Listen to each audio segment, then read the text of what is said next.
It is Jason Wrobel here on Jason Wrobel TV. Hope all is well in your world and everything is dynamite. All is well here. I have kittens sleeping. It's the holidays, feeling good.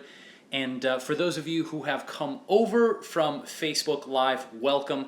For those of you, my old school YouTube peeps, welcome. For my new peeps, welcome. All y'all, thanks for being here. Now, I was answering some questions earlier tonight about the 3 critical nutrients that all vegetarians and vegans need, talking about B12, D3, and some omega-3 fatty acids, primarily EPA and DHA. But another thing that I want to address is the ending of the vegan protein myth, this thing that has been perpetuating since the late 60s, early 70s, that has been vegetarians and vegans can't get enough protein, that they are nutritionally deficient, that they are weak and emaciated and can't build muscle. But it all comes back to the foundational thing of the question that we still get, which is, where do you get your protein? Like, even now in 2018 almost, we're knocking on 2018's door, we still get this question of, where do you get your protein? Well, I'm here to share with you a couple of things, not only my favorite sources of plant-based protein that I consume all the time, including the protein that's in them, but also some fascinating new research from Dr. Douglas Lisle, who wrote an amazing book called The Pleasure Trap years ago, that actually points to some interesting studies of what the human body is capable of, because we're always learning more about what our bodies can do, and also, you know, busting a lot of myths around nutritional science and research. So before we get into that, let me show you guys my favorite sources of plant-based protein. Let's see if we can turn the camera around. Did somebody steal some? Hey! Did you? I think the cats just stole some kale. Did you guys steal some kale? Oh my goodness. Dude, he just clean took off with it. Wow, I've never had that happen in all the years I've been doing YouTube. The cat just completely, she just walked up and stole kale. Okay, well, let's start there. So if we're talking about cruciferous vegetables, things like kale, things like cauliflower. Look at this beautiful purple cauliflower. Things like broccoli, this amazing fractalized broccoflower. Look how beautiful that is. Can we just hold that for a second? Like, that is one of the most gorgeous vegetables on the planet. It's stunningly beautiful. So what I was going to say is, cruciferous vegetables, things in the brassica family, can be up to 40% protein by weight, depending on the varietal of cauliflower or broccoli or broccolini or broccoflower. These can be up to 40% protein by weight, so there's no shortage of protein there. Let's go on to quinoa. Quinoa is actually a seed. A lot of people think that quinoa is a grain. It is not a grain. It is a grain-like seed. It is inherently gluten-free. It grows like this. And per serving, a quarter cup yields 6 grams of protein. So a quarter cup of dry quinoa is 6 grams of protein. Very, very simple. Another one of my favorite sources, raw hemp seeds. 10 grams of protein per serving. Very, very, very simple. Also loaded with lots of alpha-linoleic omega-3 and omega-6 fatty acids. I get into a lot of this research in my book, which I'll talk about in a minute. There's some really interesting protein research in here that we'll get to. But my favorite protein supplement out there is Sun Warrior. This is their Classic Plus protein.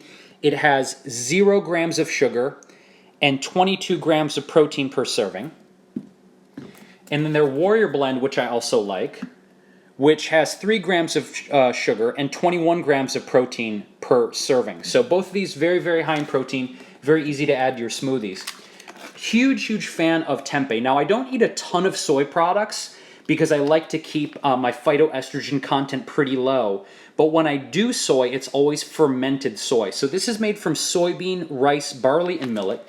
And for an entire cake of tempeh like this, which I'll eat in one sitting, it has 20 grams of protein. Super simple. Now, here's some unexpected sources of protein, guys. Nutritional yeast. This is something that has a high level of vitamin B12, which is very, very important for vegan and vegetarian nutrition. But look at this. 3 grams of protein for 1 tablespoon. Easy. 1 tablespoon, and believe me, I put a lot more than 1 tablespoon of nutritional yeast, guys. I put like 3. So if you do 3 tablespoons of nutritional yeast, say on top of your pasta or your quinoa bowls or your rice, then you're getting 9 grams of protein. 3 tablespoons, 9 grams of protein. Easy peasy.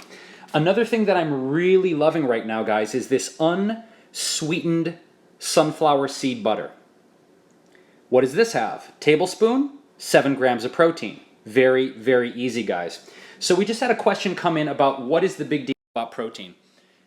Well, there's no big deal about protein, and that's one of the reasons why I'm showing you guys a lot of these options. I think I just named about 10 or 11 right there of very, very simple plant-based sources of protein so we can end this myth. But just a little bit of background first. I mentioned my book, Eaternity, and I talk about all the expanded vegan sources of protein in that book, but the protein myth originated due to some incomplete research based out of a book called Diet for a Small Planet. It was written by an amazing author named Frances Moore Lapp back in 1971.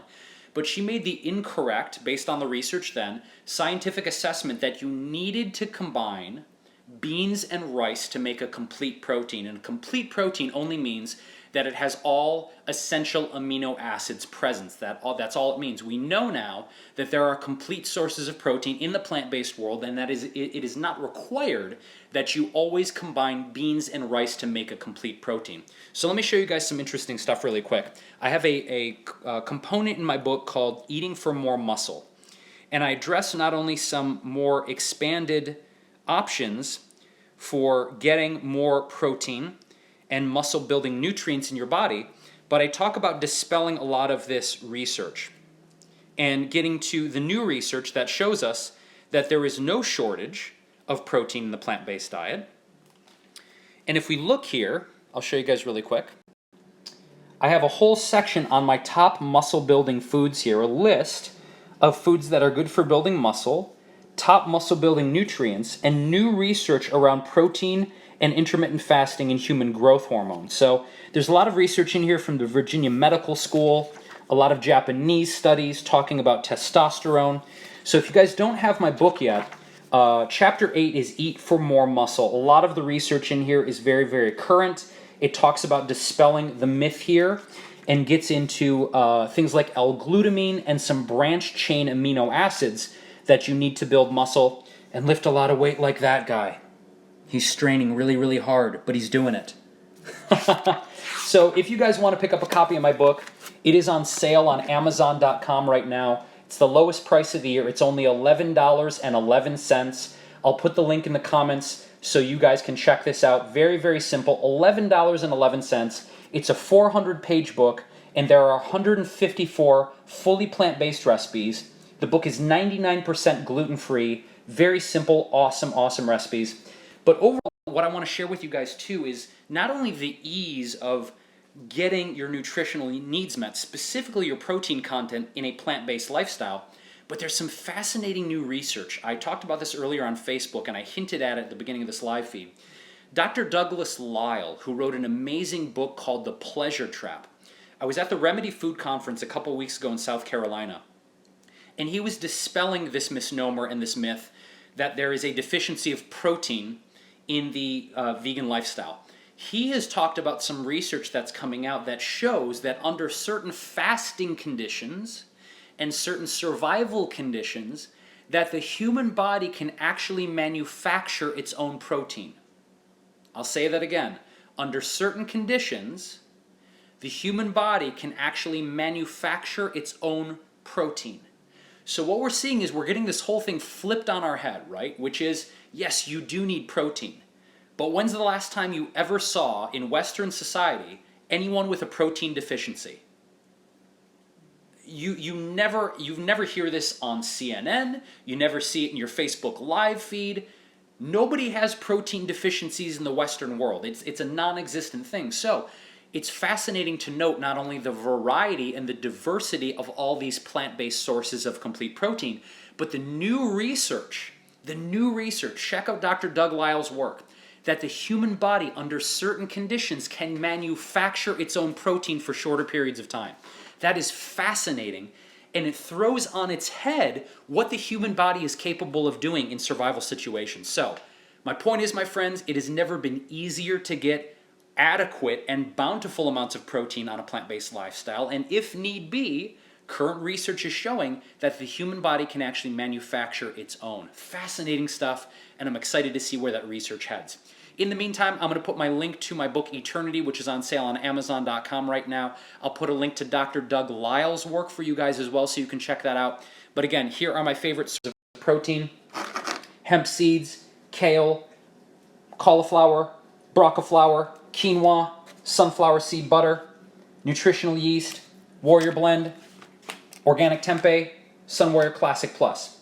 So I'll get into the research documents with Dr. Doug Lisle, a link to his work, a link to my book, and I will see you guys again for another download here on the J. Rowe Show channel. Thank you always for being here. Appreciate your support and your questions. Any questions I didn't get into, I will get into in the comments after I wrap. Thank you guys so much, and if you haven't done so, please subscribe to the channel, tell your friends about it, share this video so we can keep the conversation going. Appreciate you guys. Love you so much, and I'll see you soon.